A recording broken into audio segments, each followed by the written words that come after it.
We've done Gridania, we've done Limsa. Now there's one more starting city we have yet to go over, and this one is probably the largest and most storied of the 3 starter city-states.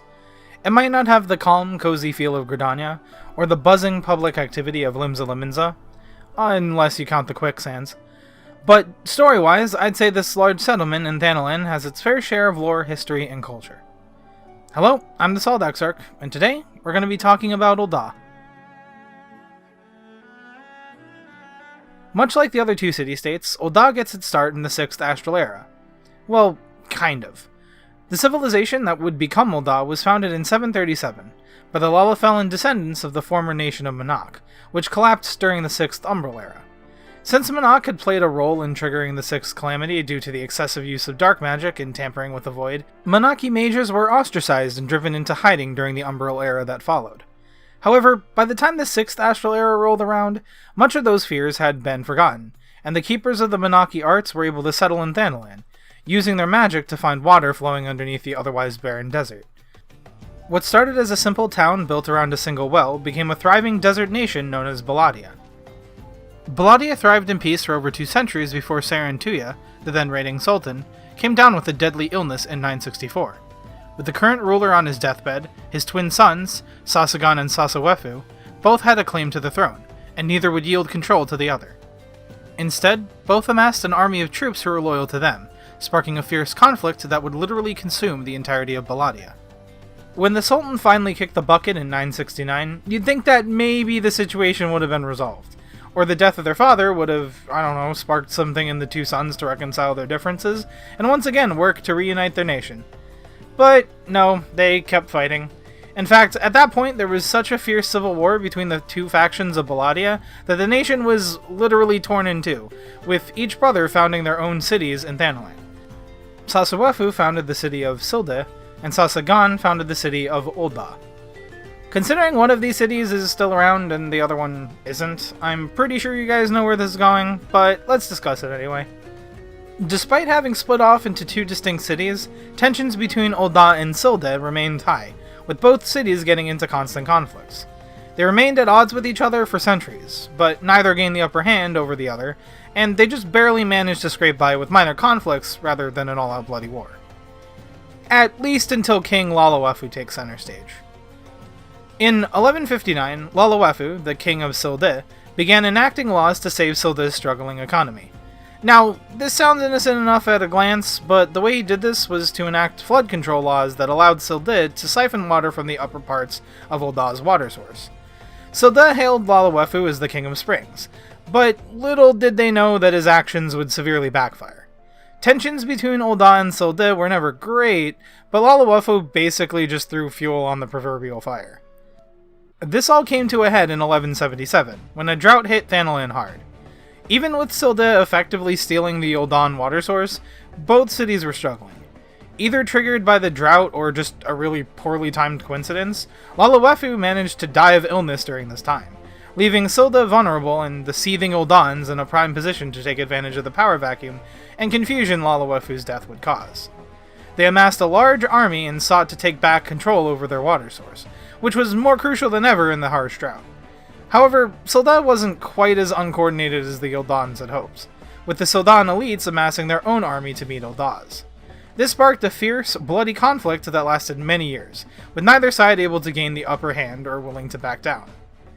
So, Ul'dah turned to the only obvious solution when faced with a bloody conflict with no signs of stopping. Summoning Primal. No, they didn't do that. Using Allagan technology? Nope, not that either. Ascian meddling? Well, probably, but that's not been confirmed. Zombies. It was zombies. They use zombies. No, I'm not kidding. In 1181, Ul'dah thaumaturges discovered a powder that could turn corpses into zombies. Laying siege to Ul'dah, the Ul'dah army, who had not been informed of the powder's true nature, was tasked with catapulting it over the walls of Ul'dah. It rained down upon the besieged city, and those who had succumbed to drought or starvation were suddenly raised, and began mindlessly attacking their own countrymen. Because that's, really fucked up, Sasagan ul-Sisaga III, the then current ruler of Ul'dah, basically seriously shifted the blame on that one, and said it was actually Ul'dah themselves who transformed their own dead into zombies to try to overwhelm Ul'dah. Under the guise of a crusade to purge the foul deeds of Ul'dah and send the zombies to a second grave, Sasaghan ordered the Immortal Flames, which were at this point in time an elite unit of the Ul'dah army, to finish Ul'dah off. With the Flames at the head and a huge army amassed behind them, the Ul'dahs quickly overcame the weakened Ul'dah and defeated every last zombie. Thus, Ul'dah fell and Ul'dah took their lands and prospered. In a story that isn't at all familiar to anyone who's watched my Ishgard video, the ruler of Ul'dah concealed the true nature of Ul'dah's defeat to the public, and locked away the powder to make a reappearance in, of all places, the Hildebrand questline.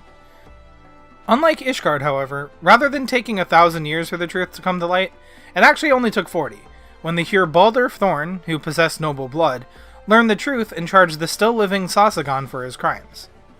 The Sultan was naturally furious at such an accusation, and immediately sentenced Baldur to be executed on the spot. However, Baldur's reputation as a valiant noble man overruled Sasaghan's authority, and not a single person would lift a finger against Baldur. Instead, Sasaghan was rightfully imprisoned. Hey, Ul'dahs, remember that time you guys took the side of the noble, honorable hero rather than the corrupt man of power? Where was that kind of support in 2.5, you... Baldur was immediately urged to take the throne as the new Sultan. He agreed on the terms that he was only going to rule until the city-state could regain some stability before abdicating the throne. Before this guy could literally steal all of Amaric's thunder before he was even born, however, Baldur decided not to disclose the truth of Ul'dah's downfall to the public, instead charging a group of people known as the Arbiters of Truth with preserving the true legacy of Ul'dah. The Thorn Dynasty reigned for 2 centuries and made many changes to Ul'dah. In 1270, one of the Thorns moved Ul'dah to the lands directly north of where Ul'dah used to stand, and another actually joined forces with the Amalj'aa in 1353, when remnants of the undead Sildins emerged from the old sewers and began wreaking havoc. After the undead were once again purged from Thanalan, the Thorn Dynasty, feeling that they had done their jobs as stewards, passed the rule back to the Ulls, starting the Second Uld Dynasty.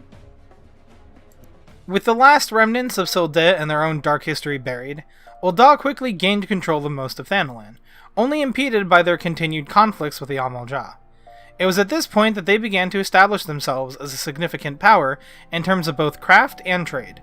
They opened and maintained many trade routes across Thanalan, and even purchased lemons and ships for overseas trade, establishing multiple overseas trade routes to the Near East. As the city-state's merchant class became wealthier and wealthier, they began to hold more power, politically and financially overshadowing even the Sultanate. In 1401, this control over the city became official with the establishment of the Syndicate, an advisory body consisting of the 6 individuals who have contributed the most to Ul'dah's wealth. On paper, equal power is given to both the Syndicate and the Sultanate, but in practice most of the ruling power falls to the Syndicate and the Monetarists. As inter-Eorzean relationships improved, Ul'dah managed to establish itself as one of the more powerful city-states in terms of military might and financial power. They sent military aid to Gridania during the Autumn War, something which would ultimately benefit them greatly. It allowed them to have a say in Alamigo's terms of surrender, which included decreasing the price of tolls for their land-based routes. This decrease in price made land-based trade routes more desirable than sea-based ones, due in part to the rampant piracy going on around the South Seas. This led to further financial prosperity as their trade network became even more popular among merchants. Speaking of Alamigo, following Gaius von Balzer's subjugation of the nation, many Alamigan refugees who were able to escape from Garlemald's tyranny came to Ul'dah in droves. Despite the city's ample wealth and prosperity, this immigration was received with mixed opinions. Some saw it as a strain on Ul'dah's economy, decrying the influx in population. Others saw it as an opportunity to benefit from cheap labor by exploiting the desperate Alamegans. Because of mistreatment and disdain, many Alamegans opted to settle outside of Ul'dah's walls, establishing settlements like Little Alamigo. Thanalan would also become the original home of the Path of the Twelve, as Minfilia, who was raised in Ul'dah, settled in Vesper Bay and set up the Path of the Twelve there. Leading up to and following the Calamity, the Path of the Twelve, later becoming part of the Scions of the Seventh Dawn, would receive financial support from Ul'dah in their endeavors to keep the realm safe, only moving after wishing to establish further neutrality, and not wanting to fall under Ul'dah's financial influence. And that's it. Basically, the rest of Ul'dah's history is as we know it. They joined forces with the rest of the city-states, minus Ishgard, against the Garleans both during the Battle of Silvertear Skies and at the Battle of Cartanu. The Calamity happens, and they play a significant role in the story from that point on. With their history out of the way, let's move on to Ul'dah's culture. As I already mentioned, Ul'dah is heavily influenced by its merchant trade and financial wealth, with the monetarists holding a significant sway both financially and politically. Much of Ul'dah's culture revolves around money and merchant trade, as well as the thaumaturgy that made settling in Thanalan possible, and the mercenary trade that cropped up to protect the many merchants and traders utilizing Ul'dah's trade routes. Tradecraft has flourished and thrived within the city, sellswords are commonplace, and the secret arts of the Ul'dah's Monarchy origins are kept alive within the Thaumaturges Guild. Being a popular trade city with walks of life for everyone, the demographics seem fairly diverse. However, Lalafels seem to be the most prevalent, especially when looking at the upper class of Ul'dah's society. Most of the current syndicate members are Lalafelan, as is the current leader of their grand company, the Immortal Flames. Speaking of the Immortal Flames, its founding is quite interesting compared to the other grand companies. Its name, as mentioned earlier, hails from an ancient elite unit of the Ul'dah army that was active back when they were still at war with Ul'dah. However, the current Immortal Flames were actually a relatively recent restructuring of Ul'dah's military might.